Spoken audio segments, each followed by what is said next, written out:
What is up, Squared Nation? Welcome back to No Counters, No Combos. And as you can see, yet again, I don't have my camera set up. Recently, we got hit with yet another flood.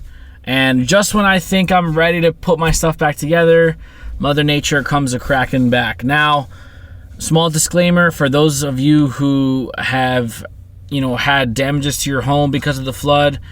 For those people who were in New Jersey, I know a lot of areas in New Jersey got hit really hard. Obviously my best wishes go out to you and your families. It's a very scary situation. Seeing all that damage happen, especially people that were living on ground levels and lower levels and stuff like that.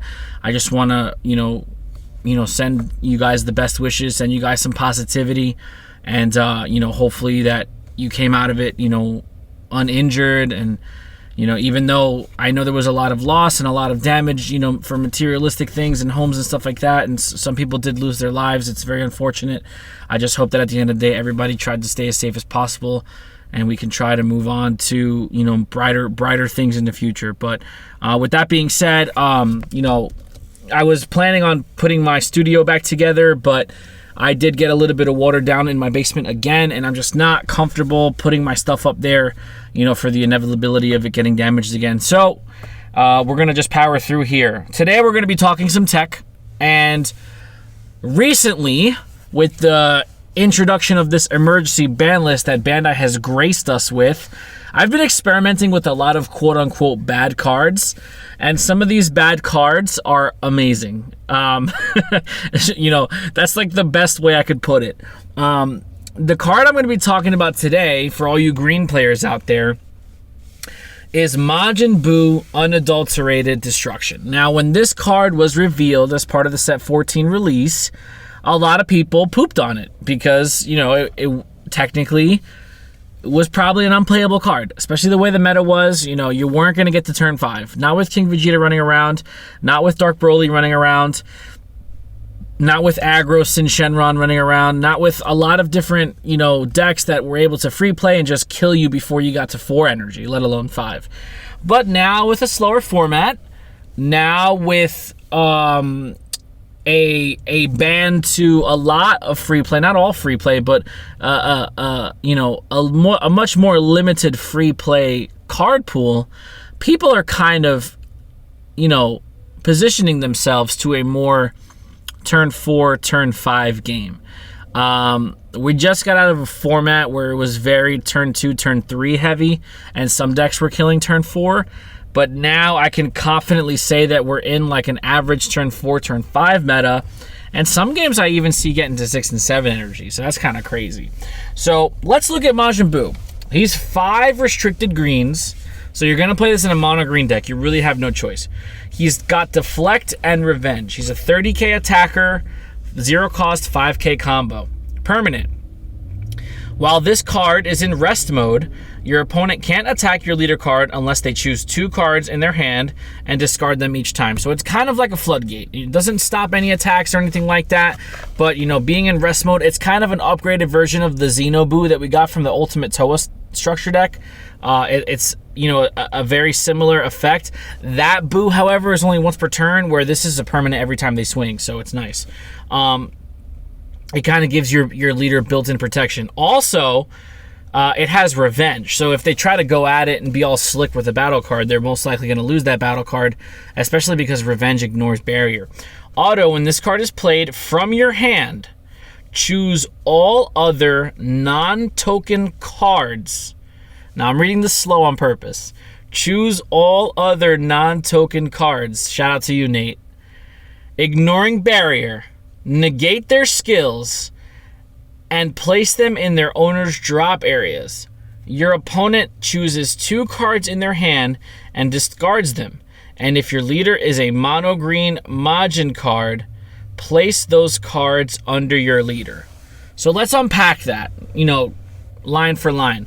The first effect you're going to get on play is when he's played, you choose all other non-token cards in all battle areas, obviously including your own, and unison cards. I feel like I skipped over that. So battle areas and all unison cards ignoring Barrier, negate their skills and place them in the owner's drop. Okay, so what does this Majin Buu hit?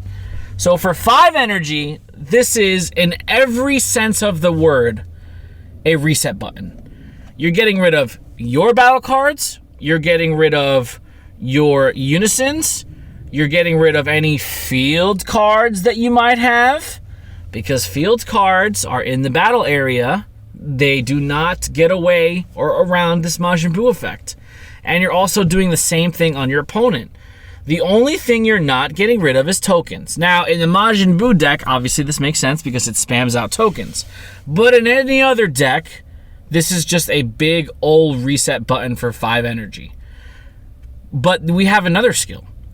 If you have 5 or more energy, if this card is placed in your drop area from your battle area by an opponent's skill, play this card from your drop area. So you won't be able to proc the initial auto because it specifically states it has to be played from your hand in order to do that. But if your opponent has an answer, like a charismatic villain, because it does have deflect, so charismatic villain technically is one of the counterplays that could get around it because it would pop off the auto, he's just going to come right back. Now, your opponent is not... I'm trying to figure out the sequence of everything. You play Buu, your opponent counterplays with Frieza, your auto resolves, Frieza's auto resolves off board, killing your Buu, bringing your Buu back. So even if they play Frieza to try to answer it, they're still not going to have that battle card in play after Buu resolves. So it's just another interesting way of being able to kind of pay 5, make sure he's hitting the board. Obviously, he has deflect, so he's not going to be able to be hit by a lot of counterplay stuff. But if they ever make a free counterplay that's like Frieza that has an auto that bounces it back to your hand or something like that, then you're in for a world of hurt because Buu has to hit the drop area in order for him to come back out. So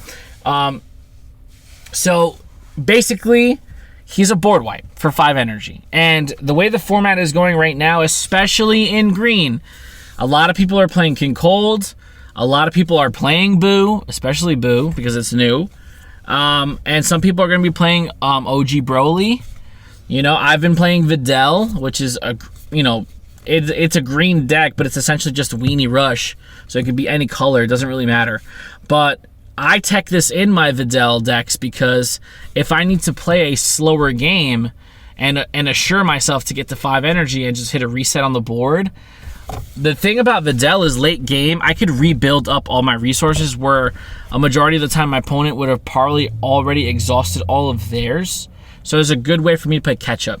So the reason I like this card so much is because a couple of weeks ago I was playing against my buddy Nate, shout out to you, and he was playing King Cold. And I casted this guy on turn 5.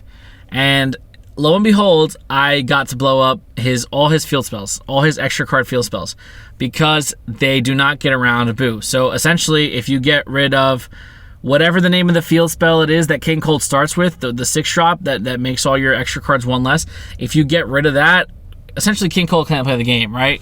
So I felt like it was a huge gotcha, and I was just like, ever since then, I was like, I have to play this card. I play 1 right now. I might consider playing 2. I really don't want to play 2, but I might play 2 because it did kind of help me in a baby matchup. I just got greedy and swung before I played it, so I got baby hatched, and then I just cleared the board with Buu. But if I would have Booed first and then attacked, I would have been fine because they had Turning the Tide next turn. But you have to attack into Buu. So it is one of those very situational cards.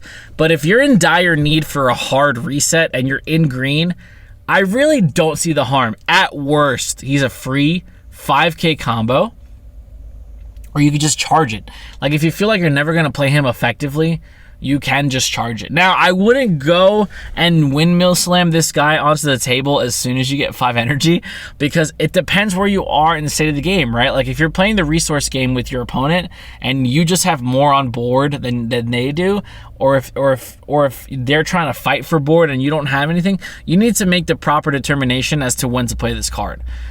Don't play it when you, don't charge 5 and just play it right away. Make sure it's the proper situation, something where you're getting just destroyed and you can't fight for board and you need an answer, but you haven't dug enough for secret identity. There's certain situations where Buu's gonna come up on top because 5 energy right now for what he does is not too bad, especially because he gives you an inherent defender, because your opponent can't attack your leader unless they pitch 2 cards.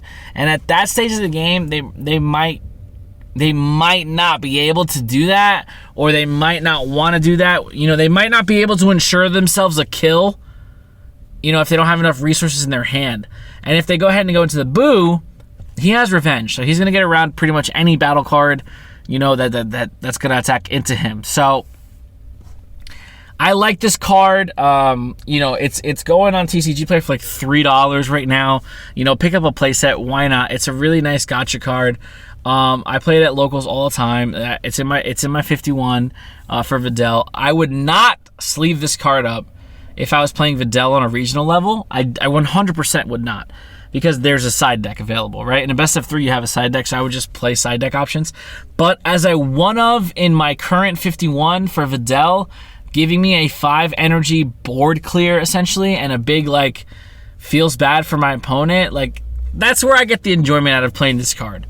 You tap 5, they're like, oh, what's it gonna be? And you just drop this Boo and watch them cry. Like, it is the most satisfying interaction.